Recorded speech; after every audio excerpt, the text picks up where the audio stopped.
Welcome to the Friday vlog. Welcome to the Friday vlog.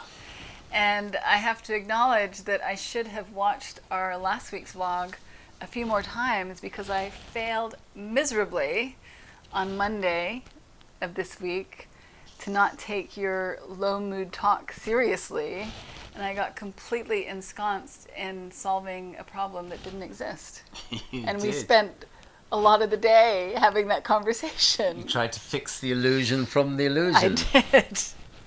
And I got exhausted. Yes, and I took my thinking very seriously for a good portion of that afternoon. Yes. And suffered as a consequence of it all.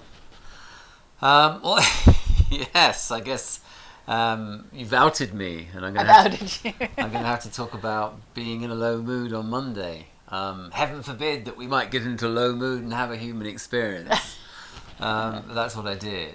I think that, who knows why I was in a low mood. I'm sure that I can dig up all kinds of reasons. I don't think that matters too much. I think what's interesting is that I was in a low mood. I did take my thinking seriously. And I think that I was hell-bent on making sure that everybody else around me suffered as a consequence of that. And you were the only person around to suffer. So I guess it fell on your shoulders. But it's an interesting thing to reflect on. And I think that for me, I've always talked about this, but I think that this is something that's becoming increasingly aware to me, is that you might have an insight and you might think, oh, I've had this insight, I'm good to go, I'm awakened, whatever that means.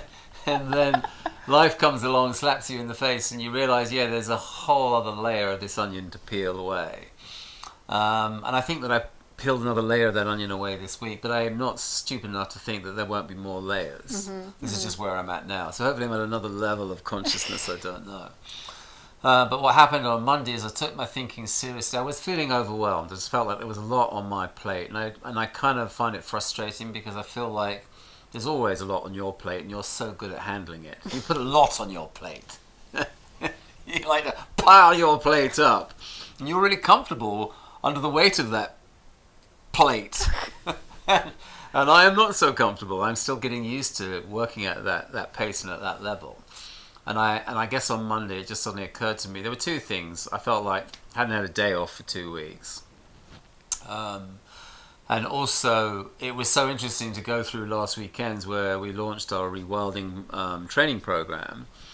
And a big theme of that weekend was throwing away the script and showing up and being spontaneous and trusting that the wisdom will prevail and let that shine through unfiltered. And then I suddenly found myself on Monday as like, I'm a little bit weighed down with the burden of this belief that I should really show up and let that wisdom shine through. Because there's a few little cobwebs in there around that for me, around where I had some thinking. It's like, can I really do that? Can I really let that wisdom shine through unfiltered, especially when the stakes are so high?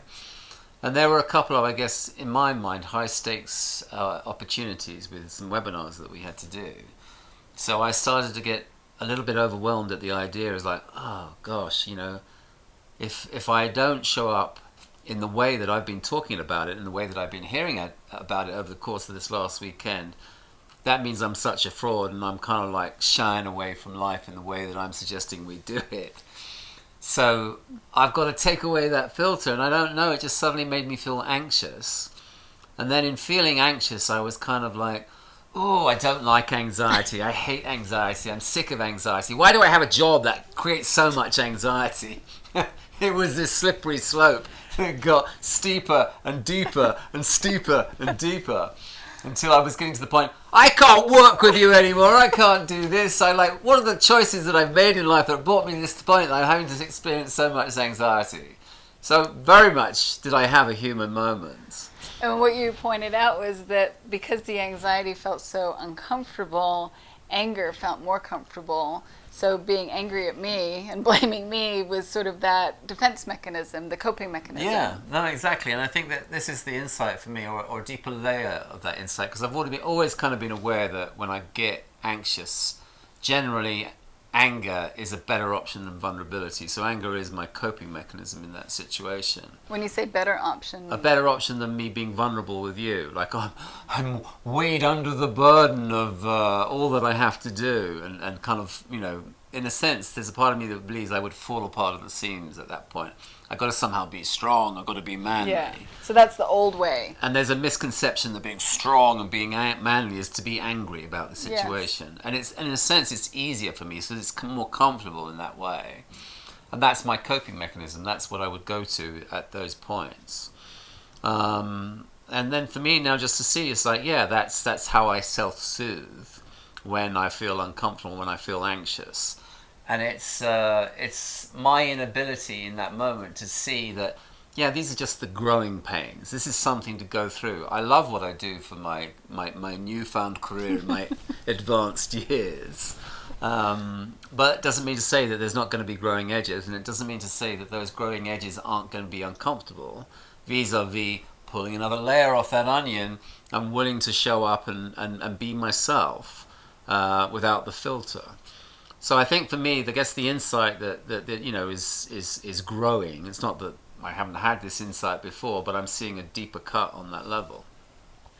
Is I see, look, there's my coping mechanism. That's the indicator that my mind and my thinking has gone south. Sorry, my state of mind has gone south. Should not trust the thinking. Should not put words and actions on this thinking. Should just allow myself the space to settle. And at that point, everything will seem normal.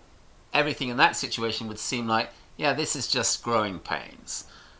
How thankful I am that what we do for a living is really starting to blossom now. And there are all sorts of opportunities presenting themselves. And of course, there's a lot on our plate. But everything on our plate is an amazing opportunity. That doesn't mean to say that there's a lot for me to learn and room to grow around what's being presented to me in terms of how I can show up. So I just have to take that leap of faith and know that I will settle. And from that vantage point, things will seem clearer to me. The clarity for me is like, this seems difficult, but that's just a growing edge. Great. It means I'm moving forward. Mm-hmm. And the anger and the frustration is kind of like going in the other direction. So, it's about getting comfortable in what appears to be uncomfortable and realizing this is an opportunity. And for me, my learning is that when you say you want to divorce me in our business... in the business. It was only in the business. I know, but when you say you want to have a business divorce, that I have to go, that's his low mood talking. Yes, I was surprised when But that's hard, because I take it very personally. That hurt. I mean, it hurt. And I did take it personally, and I didn't see it as a low mood. It just, my feelings got hurt. No, I'm sorry for that. But I'm sorry for that. And I guess, I should be. Oh, no, I should be. There's a part of me that's a little bit curious as to know why it wouldn't be glaringly obvious that I was not in a good state of mind. That's my Achilles heel. I do. It's like, you're going to leave me. Right. Yeah. And I guess it's important to share that, we're all human. We're all doing this human thing together. Yeah. We're all brothers and sisters on the same level playing field. We're trying to figure things out. Yeah. And we're growing and learning and evolving. Yeah.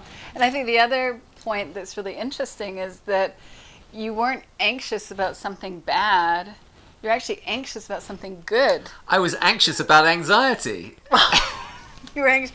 But it's like as our life gets richer and bigger and more exciting, it's your light that you're afraid of. Right? It's like really stepping into that fullness of what's on offer. Yeah, no, yes. I'm reminded of the Nelson Mandela speech. It's actually Marianne Williamson. I know it's Marianne Williamson. I was going to go sorry. on to at least mention her. But there is something about that for me where it's kind of like, I want to be bigger and I want to be doing this in a big way.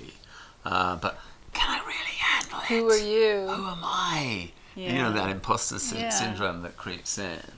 Yeah. And then, and if I didn't take that step forward, I would be really sad and beat myself up. So it's like, it's always a good point just to take that step and just do it anyway. The turning point for you on that Monday was when I'm like, okay, fine, but I'm going to do it anyway. And you started to be like, Then I'm getting FOMO. Anyway, well, we hope this is helpful for you. One, we're both on the learning curve. Two, I totally took it hook, line, and sinker, Angus's low mood, and got in there and started to have conversation and started trying to figure out what are we going to do, because you don't want to do this anymore. And by Tuesday, we're doing it. It's all gone. Everything is peachy. It's crazy. So hopefully this helps you to not take things like that so personally. And if you do, hopefully it helps you be gentle with yourself after the fact. Yeah, you'll always bounce back. You'll always come back to your essential nature, your natural state. Yeah. So have a great weekend. Have a great weekend.